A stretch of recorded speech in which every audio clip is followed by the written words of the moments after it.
खापर फोडणं, दोष देणं हे आता बरोबर नाही. आम्ही राष्ट्रवादी काँग्रेसचं काम केलं, राष्ट्रवादी काँग्रेसनं आमचं काम केलं, काँग्रेस पक्षानं आमचं काम केलं, आम्ही काँग्रेस पक्षाचं काम केलं.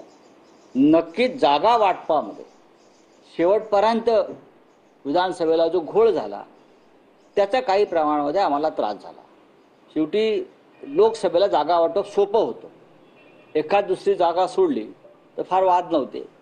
पण विधानसभेच्या जागा वाटपात, कारण प्रत्येकाला वाटत होते की आमचाच मुख्यमंत्री व्हायला पाहिजे आणि आमची सत्ता येणार, त्यातून जागा वाटपात काही तेढ निर्माण झाली आणि ती चुकीची होती. रावसाहेब, ऑपरेशन सिंधूरचं महत्त्व पटवून देण्यासाठी जे शिष्टमंडळ परदेशात गेले होते त्यात एनसीपीच्या खासदार सुप्रिया सुळे होत्या. काल इंडियन एक्सप्रेसमध्ये त्यांचा एक लेख आला आहे. त्यांनी भारताच्या बहुतेक पंतप्रधानांचं कौतुक केलेलंच आहे, ज्यात जवाहरलाल नेहरू असतील, इंदिरा गांधी असतील, मनमोहन सिंग असतील. त्याचबरोबर त्यांनी नरेंद्र मोदींच्याही नेतृत्व गुणाचं कौतुक केलेलं आहे. ते असं म्हणतात की दहशतवाद विरोधी लढ्यात मोदींचा मुत्सद्दीपणाचा करिश्मा दिसला, असं त्यांनी त्या लेखात कौतुक केले. हे त्यांचं मत आहे, त्यांचं मत आहे. देशाचं मत असेल असं काय मी मानत नाही, हे त्यांचं मत आहे.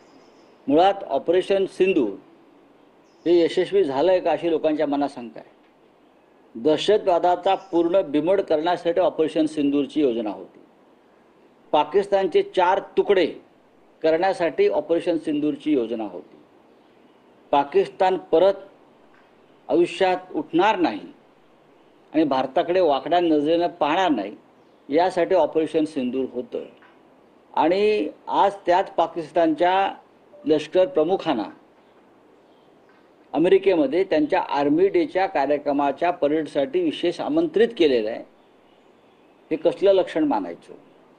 प्रेसिडेंट ट्रम्प आतापर्यंत 17 वेळा सांगतायत की हिंदुस्थाननं जो दहशतवाद विरुद्ध पाकिस्तान विरुद्ध लढा पुकारला होता तो मी थांबवला. ऑपरेशन सिंधूरची जी काय भूमिका आहे या भूमिकाला छेद देणारं प्रेसिडेंट ट्रम्प वक्तव्य करतात आणि आमचे मुत्सद्दी वगैरे काय प्रधानमंत्री जे म्हणतात आमच्या ताईसाहेब, ते त्याच्यावर अजून एक अक्षर काढत नाहीत तोंडातून. हा या देशाचा अपमान आहे. प्रेसिडेंट ट्रम्प हिंदुस्थानच्या सुरक्षेच्या बाबतीत आंतरराष्ट्रीय आणि राष्ट्रीय हस्तक्षेप कशा प्रकारे करू शकतात? अमेरिकेमध्ये ॲलन मस्क त्यांना जाब विचारतो, त्यांचा एक मंत्री. पण भारतात हस्तक्षेप करून हिंदुस्थानचे प्रधानमंत्री त्यांना जाब विचारत नाही. हे एका कमजोर प्रधानमंत्र्याचं लक्षण आहे.